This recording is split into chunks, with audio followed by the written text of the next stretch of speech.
เจ้าสมใจวิไลวงศ์ห้องในบ้านได้มาขอโทษล่าสุดนักเลงคีย์บอร์ดออกมาขอโทษเลยทุกคนและสิ่งที่ทุกคนคาดบ่ถึงก็คือชายคนนี้เป็นถึงขันห้องในบ้านเลยทุกคนเป็นยังไงไปฟังกันเลย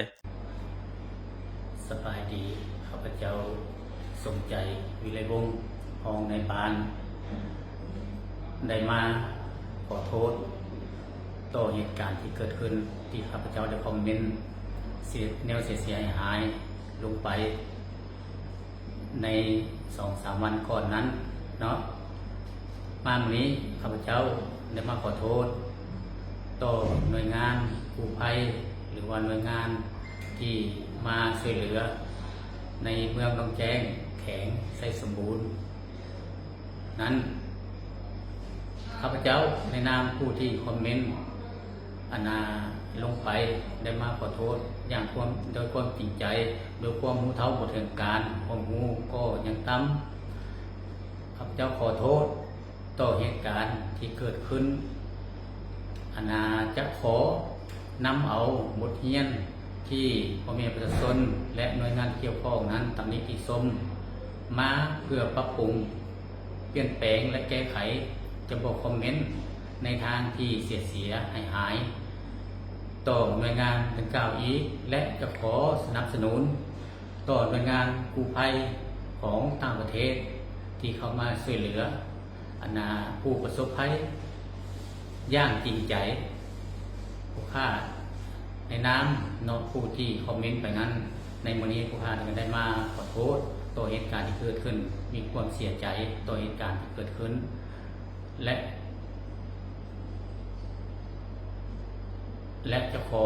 นำเอาบทเรียนไปตัวที่มันเสียหายนี้หรือว่าอันใดที่บดีข้าพเจ้าขอเอาไปปรับปรุงเปลี่ยนแปลงและแก้ไขให้มันดีขึ้นกว่าเก่าขอขอบใจจากประเด็นดราม่า2-3 มื้อที่ผ่านมามี Facebook หนึ่งชื่อว่าสมใจวิไลวงศ์ได้ออกมาคอมเมนต์เกี่ยวกับหน่วยกู้ภัยประเทศไทยที่ไปช่วยเหลือ7 คนลาวที่ติดอยู่ในถ้ำเพิ่นไปคอมเมนต์ว่ามันเสนอหน้ามาเองมันอยากได้หน้าขอความประมาณนี้เฮ็ดให้ชาวสังคมโซเชียลโดยเฉพาะคนลาวโดยเฉพาะพี่น้องทางฝากฝั่งของประเทศลาวนี่บ่พอใจชายคนนี้ที่ออกมาคอมเมนต์แบบนี้เฮ็ดให้ชาวสังคมโซเชียลนี่โจมตีชายคนนี้ต่างๆนานาและสุดท้ายลาวก็อดบ่ล้นทนบ่ได้ในความกดดันของชาวสังคมโซเชียลโดยเฉพาะพี่น้องทางฝากฝั่งของประเทศลาวเฮ็ดให้ลาวได้ออกมาอัดคลิปขอโทษและสิ่งที่ทุกคนคาดบ่ถึงก็คือชายคนนี้เป็นถึงขั้นห้องในบ้านเลยทุกคนและข้อยคนหนึ่งก็บ่คาดบ่ถึงเลยว่าชายคนนี้จะเป็นห้องในบ้านข้อยคิดว่าเป็นแค่ Facebook ปลอมเท่านั้นโอ้ย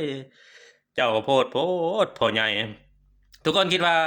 ควรให้อภัยแล้วบ่ควรให้โอกาสแล้วบ่และบทเรียนที่เราได้เฮ็ดในเท่านี้เราควรได้รับแบบใดทุกคนคอมเมนต์มาเบิ่งเด้อ